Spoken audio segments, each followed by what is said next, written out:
Check it out, Casper! Hey everyone, and thanks for tuning in, Casper here. Now, in my latest video about item sets, I mentioned the Eliminating the Impossible set, which gives the hidden attribute of 88% faster clue solving time, something which was an obvious joke. However, many of my commenters were keen to remind me that this set did have another use back in the original Pyro update of 2012, aka Pyromania. Now, it is my speculation that this could become relevant again in the upcoming Pyro/Jungle update. But first, let's recap what happened in the 2012 Pyro update for some context. Around a week before the Pyrovision update dropped, Valve added some mysterious items into the game, which you can see on screen right now, and they were attained from random drops just like weapons. And they ranged in rarity from common up to only a few hundred of these items ever existing. At first, these items seemed pointless, but the next day there was another update, and players quickly realised that equipping the aforementioned Eliminating the Impossible set allowed you to see an otherwise unreadable description on these mysterious items.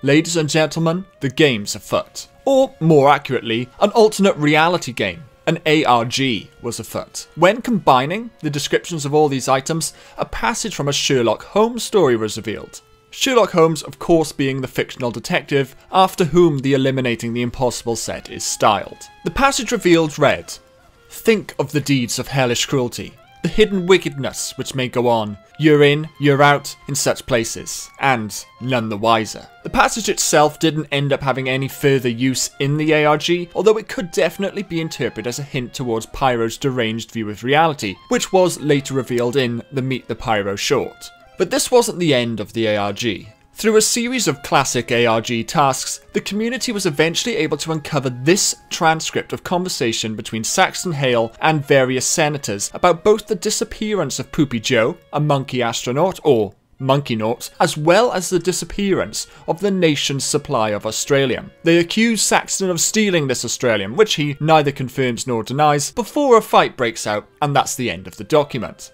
And this is very important with regards to why I think it's very possible that there will be some story crossover between the upcoming Pyro Jungle update and the Pyromania update of 2013.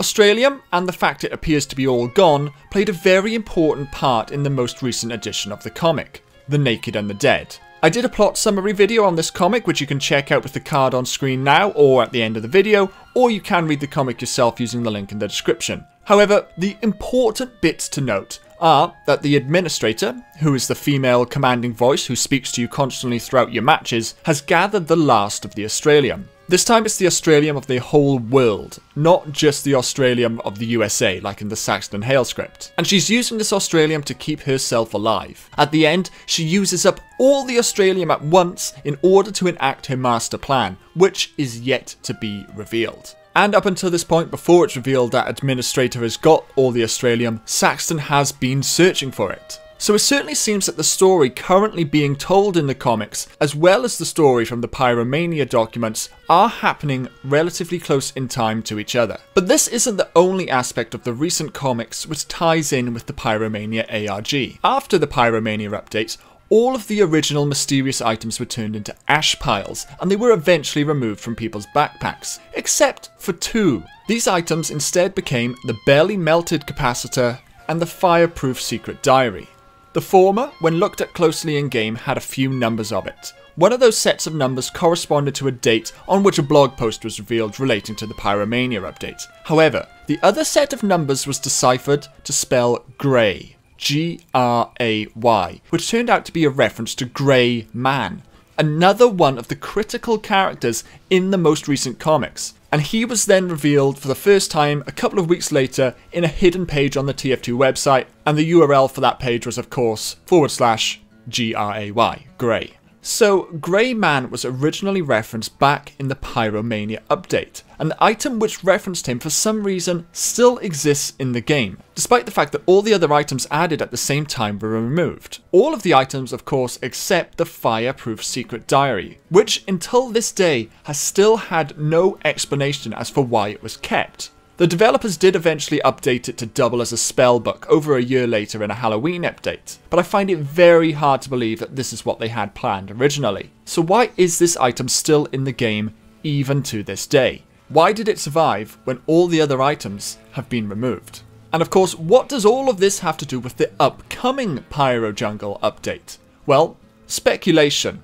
When Valve News Network interviewed the TF2 team earlier this year, they confirmed that they're working on a new TF2 short film to come out alongside the update. And it's also worth noting that Jay Pinkerton, the writer of the comics, has left Valve, meaning that whether the comics will ever be concluded is unknown. He has confirmed on Twitter that he is still contracting, so it's possible that he'll still write this comic for Valve. But again, part of my speculation is that the new TF2 short film could continue this story. Of course, there is no way whether we'll be able to confirm if there is a tie-in here, but there's certainly potential for a crossover. I truly believe that Valve kept the Fireproof Secret Diary in the game for a purpose. Maybe for whatever reason, that just never came into fruition.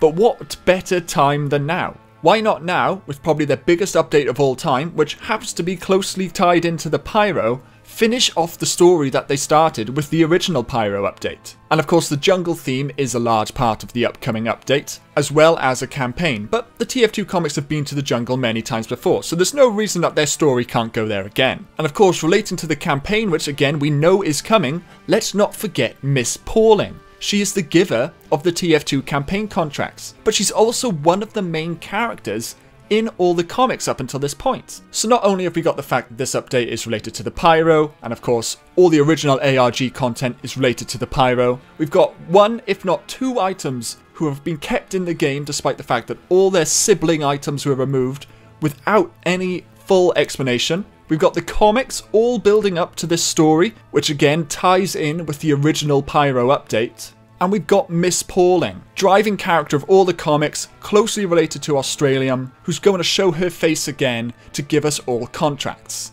But anyway, that's just a theory. A game theory. No!